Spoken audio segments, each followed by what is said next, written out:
যেটা ভেবেছিলাম সেটা একদমই নয়। আচ্ছা, যেমনটা আমাদেরকে বলেছিল এই স্বর্গলোক, তেমনটা তো একদমই নয়। কেমন একটা বিদঘুটে প্যাচ প্যাচে গরম এইখানটাতে। ঠিকই বলেছো। আচ্ছা, তুমি কিভাবে মরেছিলে? আরে, আমার বিয়ের দিন হঠাৎ আমার মনে হলো আমার বর আমাকে ঠকাচ্ছে। কারোর না কারোর সঙ্গে প্রেম অবশ্যই করছে। কার সঙ্গে যেন একটা কথা বলছিল লুকিয়ে লুকিয়ে। আমি হঠাৎ করে দরজাটা খুললাম, কাউকে দেখতে পেলাম না। আমি খাটের তলা দেখলাম, আলমারি খুলে দেখলাম, আমি সমস্ত জায়গা পাগলের মতো করে খুঁজে বেড়ালাম। কথা তো কারোর সঙ্গে একটা বলছিল, কিন্তু কোথাও খুঁজে পেলাম না।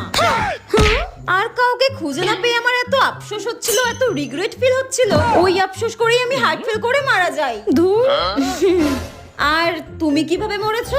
হ্যাঁ, কাজ তুমি ওই ঘরের ফ্রিজটা একবার খুলে দেখতে, তাহলে আজকে আমি আর তুমি দুজনেই জীবিত থাকতাম। ওই ফ্রিজেই আমি জমে মারা গেছি।